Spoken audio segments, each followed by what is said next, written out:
Inaalam na ng Presidential Anti-Organized Crime Commission o PAOC kung sinong nasa likod ng Pogo Hub na sinalaki ng mga otoridad sa Lapu-Lapu City sa Cebu. Bukod po sa mahigit 100 dayuhan, may narescue rin doong Pinoy na menor de edad. Nakatutok si Nico Sereno ng GMA Regional TV.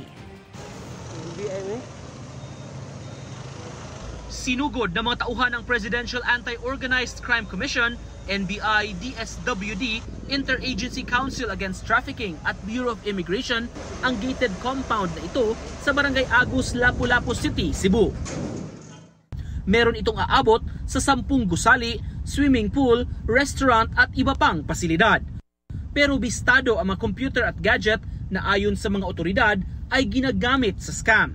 This is 100% an illegal pogo. Illegal po ito kasi wala pong pogo na may lisensya dito sa Cebu Province. Zero. So illegal na po ito.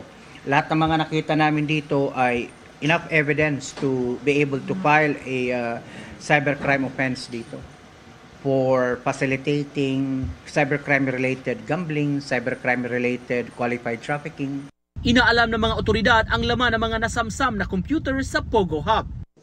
Sa paghalughog sa compound, tumambad ang aabot sa 150 banyaga. Hinold sila ng mga otoridad para sa investigasyon. What are you doing, sir? You're working here? No. I don't know, sir. Why are you staying here, sir, in this place? I don't know. Huh? Sorry? I don't know.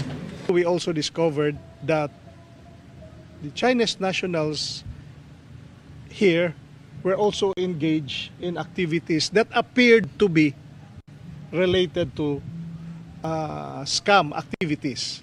Ayon sa PAOK, may 5 Pinoy na manager at administrator doon. Most of these foreign nationals actually escaped from Pampanga.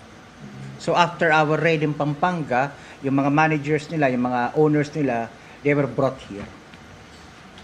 According to their stories. May na-rescue ring Pinoy na menor de edad. Yung minor na interview namin, pupunta lang siya dito just to teach one of the guests dito to teach her parang dancing lesson. Ikinasa ang operasyon sa hiling ng Embahada ng Indonesia. Nitong Hulyo kasi, 3 kababayan nila ang nakatakas sa compound. 2 sa kanila ang nagsumbong sa mga otoridad at naghabla. The Indonesian Embassy requested our Director Jaime Santiago, for investigative assistance to rescue their citizens who were allegedly being held against their will. 6 Indonesian nationals who were requested for the rescue.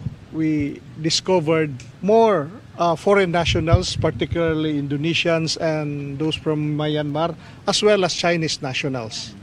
Inaalam na kung sino ang nasa likod ng Pogo Hub na ito at sino-sino ang mga biktima nila. Inaalam din ng PAOK ang posibleng ibang Pogo operations sa Cebu. Para sa GMA Integrated News, Nico Sereno ng GMA Regional TV, nakatutok 24 oras. Mga kapuso, patuloy na tumutok sa mga balita. Mag-subscribe sa GMA Integrated News sa YouTube. Sa mga kapuso abroad, samahan nyo kami sa GMA Pinoy TV at www.gmanews.tv.